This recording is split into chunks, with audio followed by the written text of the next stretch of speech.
The blood on the snow was the first thing Isaac Graham saw. A crimson trail leading through the white drifts like a painter's cruel brushstroke against virgin canvas.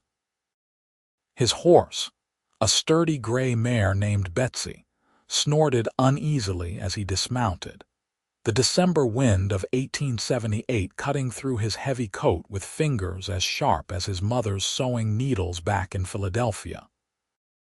He had been riding the mountain pass outside Caldwell, Idaho for 3 hours, checking his trap lines before the next storm hit, when he spotted the dark shape half buried in a snowbank just off the narrow trail.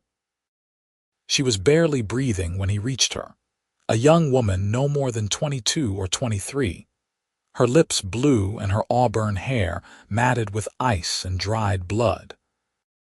Her dress was torn at the shoulder, expensive fabric that had no business being worn in these mountains, and the reticule still clutched in her frozen fingers was empty, turned inside out. Isaac had seen enough robbery victims in his 5 years as a trapper and occasional deputy to know what had happened here. Bandits had left her for dead, taken everything of value, and ridden off assuming the cold would finish what their violence had started. He worked quickly, knowing that every second counted. Wrapping her in his spare blanket, he lifted her onto Betsy with a grunt, her body limp and terrifyingly light in his arms. The woman's face was pale as the snow around them, a spray of freckles across her nose standing out like copper pennies. He mounted behind her, holding her against his chest as he turned the mare back toward his cabin, abandoning his trap line for the day. The sky was darkening to the color of old bruises, promising more snow by nightfall. His cabin sat in a small clearing another 2 miles down the mountain, smoke no longer rising from the chimney since he had left that morning. Isaac kicked the door open and carried her inside, laying her on his bed near the cold fireplace. He moved with practiced efficiency, building up the fire until flames crackled and popped, filling the single room with dancing orange light. Then he turned his attention to the woman.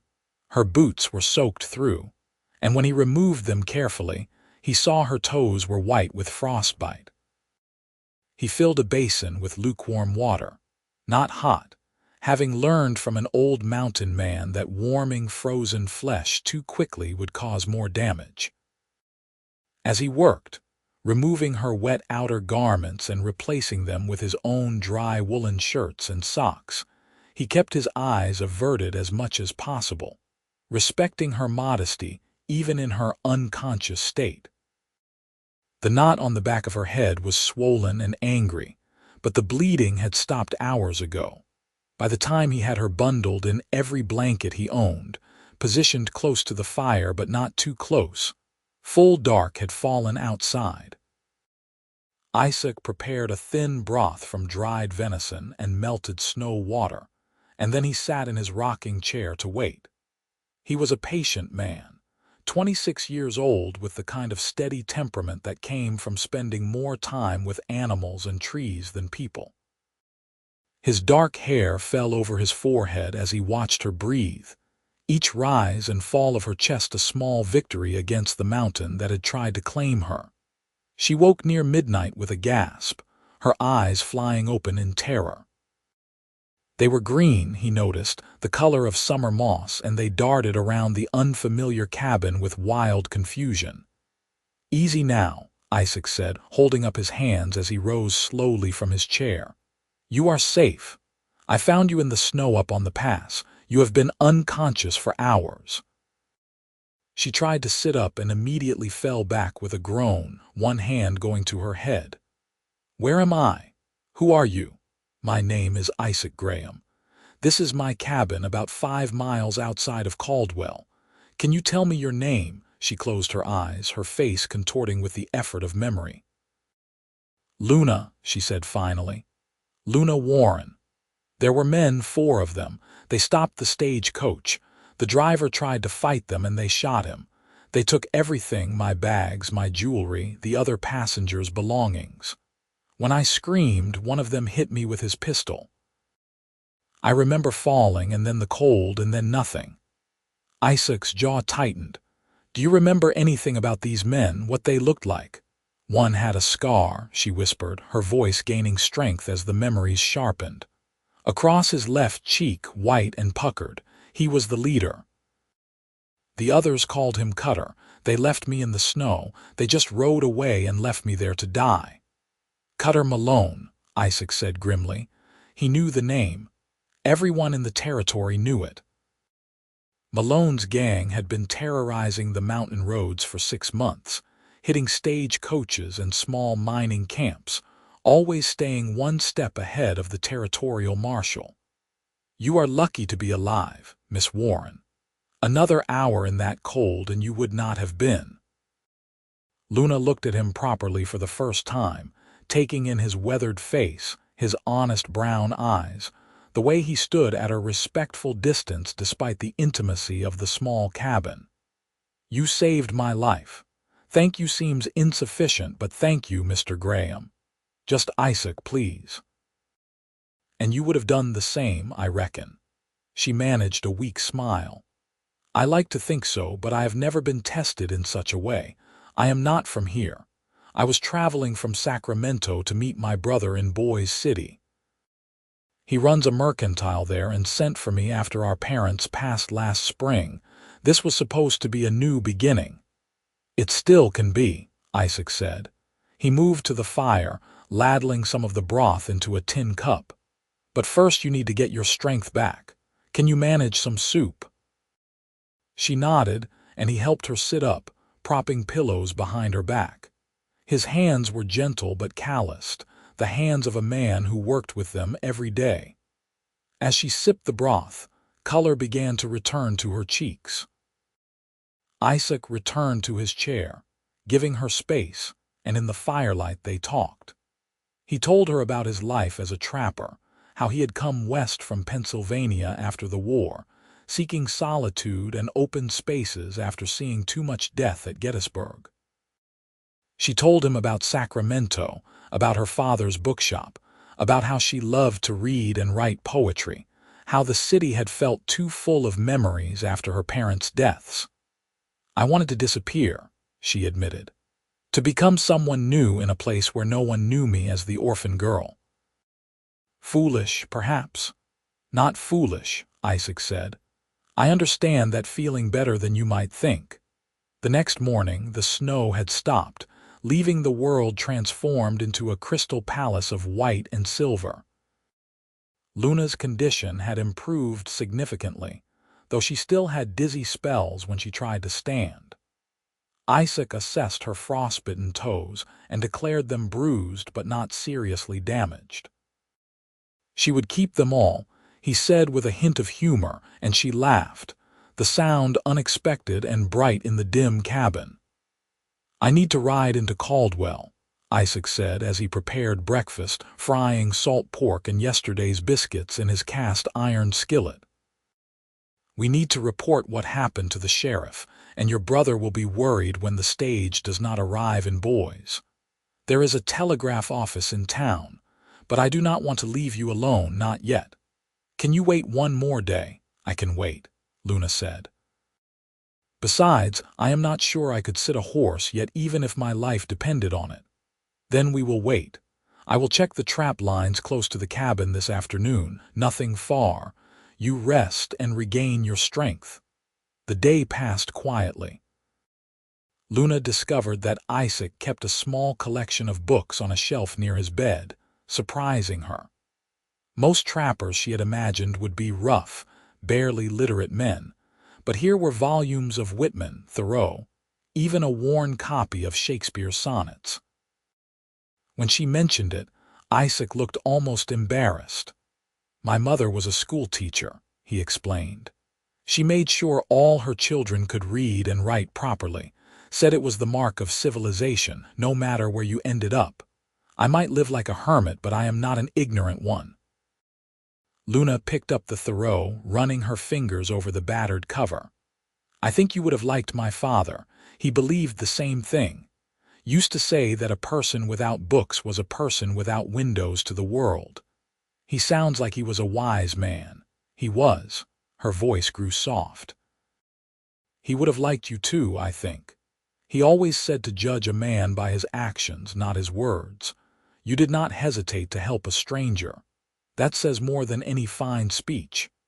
Their eyes met across the cabin, and something unspoken passed between them, delicate as the first frost of autumn. Isaac cleared his throat and turned back to stirring the pot of stew he had prepared for dinner, aware of a warmth in his chest that had nothing to do with the fire. That evening, as they ate by lamplight, Luna asked him about the war. It was a question he usually deflected, but something about her gentle persistence, the way she listened without judgment, loosened his tongue. He told her about the mud and the blood, about boys younger than him dying in his arms, about the way the cannons sounded like the end of the world. He told her about coming home to find his younger brother had died of fever while he was gone, about his parents' grief that seemed to fill their small house like smoke, suffocating everything. He told her why he had left, seeking a place where death did not hang over everything like a pall.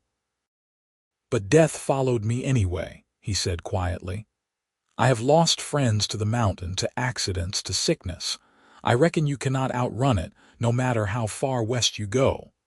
No, Luna agreed, but perhaps you can learn to live alongside it instead of letting it define you. My father used to say that the opposite of death is not immortality, but love. That as long as we love and are loved, death loses its final victory over us. Isaac looked at her, this woman who had nearly died just yesterday, who was speaking of love with such conviction, and he felt something shift inside him, like ice breaking up on a river in spring. The next morning they rode double into Caldwell, Luna seated in front of Isaac, wrapped in his coat. The town was small but growing. 2 streets lined with false-fronted buildings, a church with a white steeple, and a scattering of houses spreading out toward the farms beyond. Sheriff Tom Beckett was a grizzled man in his 50s who listened to their story with a deepening frown. Cutter Malone, he said, spitting into a brass cuspidor beside his desk. That bastard, begging your pardon, Miss Warren, he has been a thorn in our side for months. We have had passes out, but he knows these mountains like the back of his hand. We think he has got a hideout somewhere up in the high country, but it is like chasing smoke. What about the other passengers? Luna asked urgently. There were 3 others on the stage, an older couple and a mining engineer. Beckett's face grew somber. The stage came in yesterday afternoon, bullet holes in the side. No driver, no passengers. We sent a patrol out at first light this morning. They found the driver dead about 2 miles from where you were left, Miss Warren. Shot twice. No sign of the other passengers yet, but they are still searching. Luna's hand went to her mouth, her face draining of color. Isaac, standing behind her chair, placed a steadying hand on her shoulder. She reached up instinctively and gripped his fingers, holding on tight.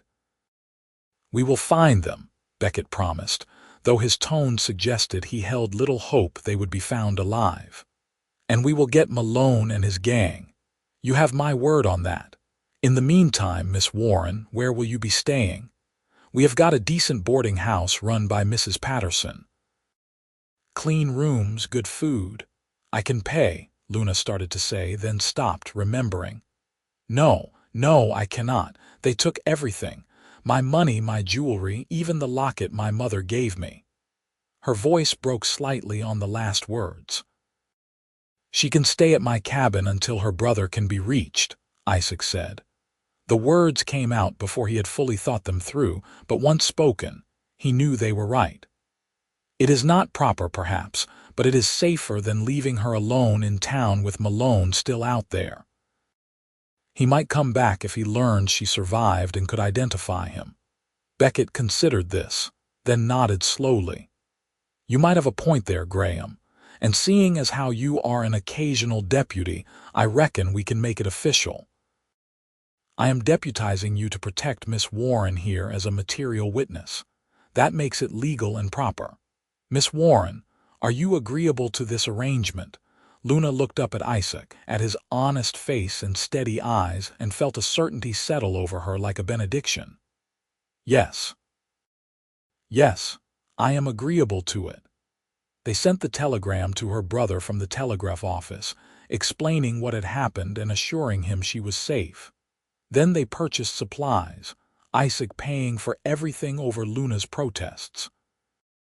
"You can pay me back when your brother sends money," he said practically. "For now, consider it part of my duties as your appointed protector." Among the supplies, Luna insisted on including fabric and thread. "I cannot continue wearing your shirts," she said firmly. "I will sew myself a proper dress, and you need new socks. The ones you gave me have more holes than fabric." "I am a bachelor," Isaac said with a shrug. "Mending was never my strong suit." "Then it is fortunate you found someone whose strong suit it is." They rode back to the cabin in comfortable silence, the winter sun bright on the snow. When they arrived, Luna immediately set about making the space more livable for two people. She organized his cluttered shelves, swept the rough wooden floor, and began cutting fabric for her dress while Isaac went out to check his traps. She found herself humming as she worked, something she had not done since before her parents died. Over the following days, a routine developed between them. Isaac would rise early and tend to his traps and hunting while Luna kept the cabin, cooked their meals, and worked on her sewing. In the evenings, they would read aloud to each other, taking turns with passages from his books. Sometimes they just talked, sharing stories from their past lives, their hopes for the future, their thoughts on everything from politics to philosophy to the best way to make biscuits. "You add too much water," Luna told him one afternoon, watching him attempt to make a batch. "The dough should be stiff, not sticky." "My biscuits are fine," Isaac protested. "Your biscuits could be used as ammunition. Here, let me show you."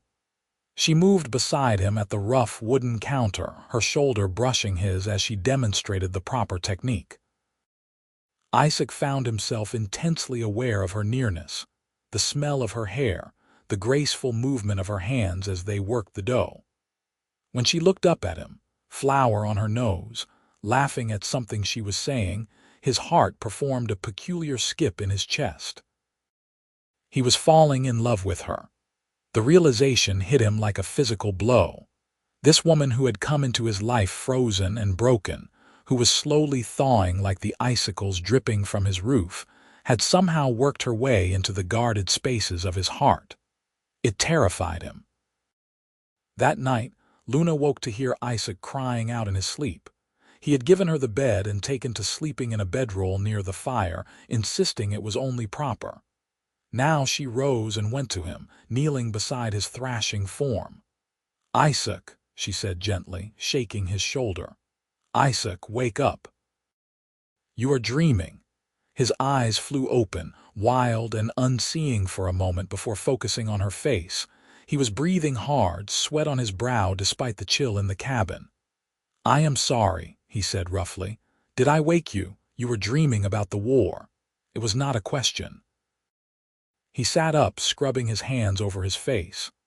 "It comes and goes. Some months I can sleep fine. Others it is every night. I dream about a boy named Thomas Whitley from Ohio. He was 16, lied about his age to enlist. Took a mini ball to the stomach at Gettysburg. He died in my arms, crying for his mother. I dream about him often." Luna sat back on her heels, her white nightdress ghostly in the firelight. "My father used to have nightmares too after my brother nearly died of scarlet fever. He would wake up calling his name. My mother would hold him until he calmed down. She said that sometimes the bravest thing a person can do is let someone else be strong for them." She held out her hand, a simple gesture. Isaac looked at it for a long moment, then took it, his calloused palm rough against her smooth skin. They sat there together in the darkness, connected by touch and shared grief, until his breathing steadied and the haunted look left his eyes. "Thank you," he said finally. "We all need someone sometimes, even strong mountain men who rescue foolish women from snowbanks. You are not foolish." I was foolish enough to travel in winter through Bandit country. I was foolish enough to carry all my valuables where they could be easily stolen. I was quite remarkably foolish, actually. You could not have known what would happen. Neither could you about Thomas Whitley. Neither could you about your brother. We cannot control everything, Isaac. We can only control how we respond, how we choose to keep living after loss. He looked at her, really looked at her, and saw not just her beauty but her strength, the steel beneath the softness. "When did you become so wise?" "Around the same time I nearly froze to death. Mortality has a way of clarifying what matters." The next day, a rider came from town. Sheriff Beckett had news. The other passengers from the stagecoach had been found alive, held for ransom by Malone's gang. A posse had tracked them to a hideout in the mountains and engaged in a fierce gunfight. 2 of the bandits were killed, 2 captured, and Malone himself had escaped wounded. The passengers were shaken but unharmed and had been returned to their families. "There is more," the rider said. The captured bandits talked. "Malone is planning to leave the territory, but he is fixated on tying up loose ends first. He knows there was a witness who survived. He is asking questions in town about a woman with auburn hair. Sheriff says you should stay put and keep alert. He has men watching the roads, but Malone is clever." After the rider left, Isaac checked his weapons, a Winchester rifle and a Colt revolver, making sure both were loaded and ready. Luna watched him with worried eyes. "Do you think he will come here?" "I do not know. But I will not let anything happen to you. I promise you that." She stood and crossed to where he sat cleaning his rifle. "Isaac, I need to tell you something. I have been thinking about it for days, and I cannot keep silent any longer. I know my brother will send for me soon. I know I should go to Boys City and start the new life I planned, but I do not want to leave. I do not want to leave you." Isaac's hands stilled on the rifle. He looked up at her, his heart pounding. "Luna, you do not know what you are saying. You have been through a trauma. Sometimes people feel attached to those who save them. It is not real." "Do not tell me what I feel," she said, her voice sharp with sudden anger. "I am not a child and I am not confused. I know my own heart. I know that when I am with you, I feel more myself than I have felt in years. I know that when you look at me, I feel seen in a way I have never experienced before. I know that I care about your nightmares and your past and your future. I know that the thought of leaving you makes me feel like I am about to lose something precious that I never even knew I was searching for." He stood, setting the rifle aside, his hands coming to rest on her shoulders. "I am a trapper who lives alone in the mountains. I have nightmares and scars both inside and out. You deserve someone better, someone who can give you the life you planned with a proper house and a place in society. I do not want that life. I thought I did, but I was wrong. I want this. I want mornings watching you chop wood. I want evenings reading poetry by firelight. I want to learn how to cure pelts and track game. I want to teach you how to make proper biscuits and darn your socks without leaving lumps. I want you, Isaac Graham. I want the life we could build together. You barely know me. I know enough. I know you are kind and brave and gentle. I know you read Whitman and think about big questions. I know you saved my life without asking for anything in return. I know that when I woke up in your cabin, I felt safer than I have felt since my parents died. That is enough. The rest we can learn together." Isaac looked into her green eyes, saw the certainty there, the fierce determination, and felt his resistance crumble. "I love you," he said, the words rough and unpracticed but utterly sincere. "I did not want to. I tried not to. But I love you, Luna Warren, and I have since the moment you woke up and looked at me with those eyes like summer moss. Then stop arguing and kiss me, you stubborn man." He laughed, a sound of pure joy, and pulled her close, his lips finding hers in a kiss that tasted of hope and new beginnings. Her arms wrapped around his neck, and they stood there in the cabin, holding each other as if they could hold back the entire world. The attack came 2 nights later. Luna and Isaac were finishing dinner when Betsy whinnied in alarm from the small stable. Isaac was on his feet instantly, rifle in hand, motioning for Luna to get down. She dropped behind the heavy wooden table as he moved to the window, peering out into the darkness. 4 shapes moved through the trees, approaching the cabin from different angles, professional, coordinated. Isaac's blood ran cold. "Stay down," he hissed to Luna. "No matter what happens, you stay down." The first shot shattered the window, sending glass spraying across the floor. Isaac returned fire, the Winchester's bark deafening in the enclosed space. One of the shapes went down with a cry. 3 left. "Give us the woman, Graham," a voice shouted from the darkness. It was rough, edged with pain. "Malone, give her up and we will ride away. You have got no stake in this." "Like hell I do not," Isaac shouted back, firing toward the voice. The bullet sparked off a tree trunk. "She is under my protection. You want her, you go through me." "That can be arranged." Gunfire erupted from multiple directions. Isaac moved through the cabin, firing from different windows, trying to make them think there were more defenders than just him. Luna, crouched behind the table, felt useless and terrified. Then she saw Isaac's revolver lying on the counter where he had left it while cleaning it earlier. She crawled to it, the weight unfamiliar in her hand. "Can you shoot?" Isaac called to her between shots. "My father taught me. I am not expert, but I can hit a target." "Then cover the back window. Anyone comes through there, you fire. Aim for center mass, squeeze the trigger, do not pull." Luna positioned herself at the back window, heart hammering so hard she thought it might break through her ribs. Minutes stretched like hours. Then she saw movement, a man creeping toward the back wall with a torch in his hand.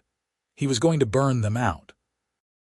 She took a breath, steadied her shaking hands on the windowsill, and fired. The man dropped the torch with a scream, clutching his shoulder. The torch fell harmlessly into the snow. Isaac appeared beside her, firing twice more, and the man fled back into the trees. "Good shot," Isaac said, squeezing her shoulder briefly before returning to his position. The siege continued through the night. Malone's gang, reduced now to 3 men, could not get close enough to do real damage, and Isaac's defensive position was too strong for them to overrun. As dawn began to gray the sky, they heard the sound that changed everything. Horses, many of them, coming fast up the trail. Sheriff Beckett arrived with a dozen men, responding to the gunfire that had echoed through the mountains. Caught between the cabin and the posse, Malone's remaining men tried to flee. 2 were captured immediately. Malone himself, wounded and desperate, made a run for it on foot into the trees. Isaac started after him, but Beckett grabbed his arm. "Let him go. He is wounded on foot, and it is winter. The mountain will take him, or we will find him come spring. Your job is here, protecting that brave woman in there." Isaac looked back at the cabin where Luna stood in the doorway, soot-streaked and exhausted but alive and whole, and he knew Beckett was right. He had already found his purpose, and it was not revenge. The aftermath was swift. The captured bandits were taken to Caldwell to stand trial. The man Luna shot would lose the use of his arm but would live to face justice. Malone's body was found 3 days later, frozen in a ravine 5 miles from Isaac's cabin. The man who had left Luna to die in the snow had met the same fate himself. Luna's brother arrived a week later, having traveled from Boise City as soon as he received word of what happened. Marcus Warren was a tall man with Luna's same green eyes, and he regarded Isaac with initial suspicion before his sister pulled him aside for a long conversation. Whatever she said to him when they emerged, Marcus extended his hand to Isaac. "My sister tells me she intends to marry you and live here in these mountains. She also tells me that if I object, she will never speak to me again. I am not a fool, Mr. Graham. I can see she loves you, and I can see you love her. I can also see you are the kind of man who will treat her right. So you have my blessing for what it is worth." "It is worth a great deal," Isaac said, shaking his hand firmly. "I will spend every day of my life trying to be worthy of her. See that you do. She is all the family I have left." They were married in Caldwell's small church on a bright February morning in 1879, with Sheriff Beckett standing as Isaac's best man and Mrs. Patterson from the boarding house serving as Luna's matron of honor. Marcus gave his sister away, tears in his eyes as he placed her hand in Isaac's. Luna wore a dress of deep blue wool that she had sewn herself, and Isaac wore a new suit purchased special for the occasion, though he tugged at the collar uncomfortably throughout the ceremony. When the preacher pronounced them man and wife, Isaac kissed his bride with such tenderness that several of the ladies in attendance dabbed at their eyes with handkerchiefs. Luna smiled against his lips and whispered, "I love you, husband. I love you, wife." They settled into married life with surprising ease. Luna proved to be as capable in the wilderness as she had promised, learning to track game, cure pelts, and even take over some of Isaac's trap lines. Isaac, for his part, became marginally better at biscuits and completely proficient at darning socks under his wife's patient instruction. They talked about everything and nothing, filling the cabin with conversation and laughter in a way it had never known before. In the spring, Marcus offered Isaac a partnership in his mercantile, expanding to open a second store in Caldwell. Isaac surprised himself by accepting. He would never give up his trap lines entirely, but the idea of building something permanent, something to pass on to future generations, appealed to him more than he had expected. Luna was delighted, immediately throwing herself into plans for the new store. "We could stock books," she said excitedly. "Real literature, not just penny dreadfuls. And fabric, good quality fabric. Women out here need proper material for sewing." "Whatever you want," Isaac said, pulling her into his lap as they sat on the porch watching the sunset. "Though I think you just want an excuse to read all day. There are worse vices. At least I am not gambling or drinking. True, I suppose I can live with a wife who reads too much." "You suppose you can live with me? After everything, you only suppose." He kissed her neck, making her laugh. "I know I cannot live without you. Is that better?" "Much better." The store opened in June to great success. Luna's instinct for what people wanted proved sound, and soon the Graham Mercantile was a gathering place for the growing community. Isaac discovered he had a talent for dealing with suppliers and managing inventory, while Luna charmed customers and kept impeccable books. They made a formidable team. In October, Luna fainted while restocking shelves. The town's doctor, called immediately by Isaac in his panic, examined her and declared her perfectly healthy and approximately 3 months pregnant. Isaac sat down hard on a barrel of flour, his face cycling through shock, fear, and then blazing joy in rapid succession. "I am going to be a father," he said wonderingly. "You are going to be a father," Luna confirmed, laughing at his expression. "Are you pleased?" He pulled her into his arms, holding her carefully as if she might break. "Pleased does not begin to cover it. I am terrified and overjoyed and amazed all at once." Their son was born the following May, a squalling, healthy boy with Isaac's dark hair and Luna's green eyes. They named him Thomas Marcus Graham, honoring both the boy Isaac could not save in the war and the brother who had welcomed Isaac into his family. Little Tommy, as they called him, was the light of their lives, curious and fearless and full of laughter. 2 years later, their daughter arrived, a tiny thing they named Margaret Rose. Where Tommy was bold and adventurous, Margaret was thoughtful and gentle, more likely to be found examining flowers than climbing trees. Isaac loved them both with a fierceness that sometimes frightened him. This capacity for love he had not known he possessed. The nightmares, which had plagued him for years, grew less frequent and finally stopped altogether. Luna asked him about it one night as they lay in bed in their new house, built on land just outside Caldwell with a view of the mountains. "The nightmares," she said softly. "You have not had one in months. Why do you think that is?" Isaac was quiet for a long moment, his arm around her shoulders, her head on his chest. "I think," he said finally, "that for years I was haunted by death, by all the death I had seen and failed to prevent. But now I am surrounded by life. You, the children, the store, this community we are building. Life is louder than death now. It drowns out the ghosts." She tilted her head up to kiss his jaw. "Your father was right then. Love is the opposite of death." "Your father, you mean?" "Yes, my father, see. Your nightmares are gone and now you are losing your memory. Old age is creeping up on you, Isaac Graham." He tickled her side, making her squeal and bat at his hands. "I am 33, you menace, hardly ancient enough. Soon you will be complaining about your aching bones and needing spectacles to read. If I do, will you still love me?" She settled back against him, her hand over his heart. "I will love you when we are both ancient and gray and can barely remember our own names. I will love you until the mountains crumble to dust. I will love you beyond this life and into whatever comes after." "That is quite a commitment. You saved my life, Isaac. You brought me back from the snow and the cold and the dark. You gave me a reason to live again when I thought I had lost everything. I will spend eternity loving you, and it still will not be long enough to repay that debt. It was never a debt.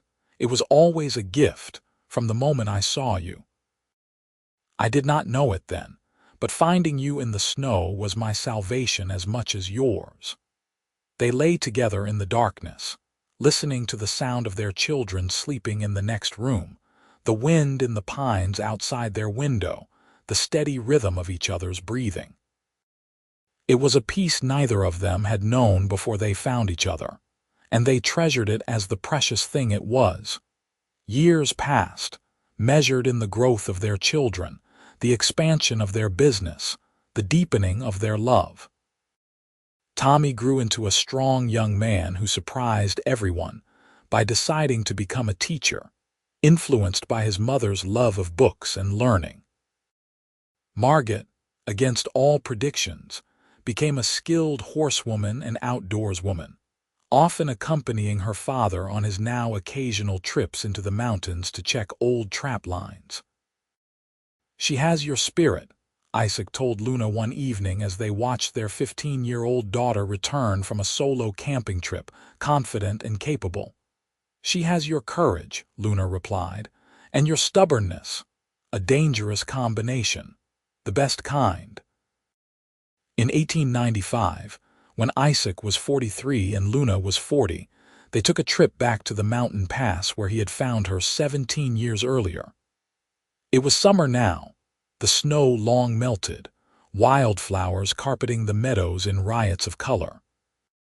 They stood at the spot where she had lain dying, marked now only by memory. "Do you ever wonder what would have happened if you had taken a different route that day?" Luna asked, her hand in his. "Every day," Isaac admitted. "And every day I thank God I did not. Every choice I made that morning led me to you. I cannot regret a single one. Not even the ones that were difficult, especially those. The difficult choices are the ones that define us, that make us who we are meant to be." Luna leaned into him, and they stood together as the sun set over the mountains, painting the sky in shades of gold and crimson. They had built a life together from a moment of crisis, from bandits and snow and near death. They had taken trauma and transformed it into love, into family, into legacy. The store passed to their children eventually, with Tommy managing the books and ordering while Margaret handled the harder physical work and supply runs. Isaac and Luna, growing older but never less devoted to each other, spent their days reading on their porch, tending their garden and spoiling their grandchildren when Tommy eventually married and started a family of his own. On their 40th wedding anniversary in 1919, the whole town of Caldwell threw them a celebration. The community they had helped build, the lives they had touched, all came together to honor the couple who had proven that love could bloom even in the harshest conditions, that second chances were real, and that sometimes being left unconscious in the snow by bandits was just the beginning of the greatest love story ever told. Isaac, now 73 and still spry despite Luna's old jokes about ancient bones, stood to give a speech. Luna, 70 and more beautiful to him than she had been at 23, sat beside him, their hands intertwined. "My wife and I have been blessed beyond measure," Isaac said, his voice still strong and clear. "We found each other in the most unlikely of circumstances, and we built a life together that has exceeded every dream I ever had. People ask me sometimes if I believe in fate, in divine intervention, in miracles. I tell them I am standing next to mine. Luna Warren was dying in the snow, and I happened to ride by at just the right moment. Some might call that luck or chance. I call it the greatest gift I ever received. Because she did not just survive that day. She lived. She thrived. She loved me back. And together, we created something beautiful out of something terrible. If that is not a miracle, I do not know what is." The crowd applauded, and Luna stood to kiss her husband, her eyes bright with happy tears. Later, as they danced together under strings of lanterns in the town square, Luna whispered in his ear, "You remember what I said to you the night after you found me, when you had your nightmare? You said many wise things that night. I said that sometimes the bravest thing a person can do is let someone else be strong for them. You let me be strong for you, Isaac. You let me help you heal. That is why I fell in love with you, not because you saved me, but because you let me save you too." Isaac pulled her closer, swaying to the music played by the town's small orchestra. "We saved each other then. I can live with that. More than live with it. We have thrived because of it." They danced until the music stopped and the lanterns began to go out one by one. Then they walked home together through the quiet streets of the town they had helped build, their steps slow but steady, their hearts as young and full of love as they had been that first night in the cabin when they had begun to discover each other. In bed that night, holding each other in the darkness the way they had for 40 years, Luna said sleepily, "I love you, Isaac Graham. Thank you for finding me in the snow. I love you, Luna Graham. Thank you for letting me bring you back." And as they drifted into sleep together, the mountains stood watch outside their window, eternal and unchanging, having witnessed the beginning of their love story and now standing guard over its peaceful continuation. The bandits who had left Luna for dead were long gone, turned to dust and forgotten, while the love that had grown from that terrible act endured, strong and true and unbreakable. It was, everyone agreed, a love for the ages, born in the Wild West when the world was young and hard and full of danger, but proving that even in the darkest cold, warmth could be found, and even in the deepest snow, life could bloom again, more beautiful than ever before.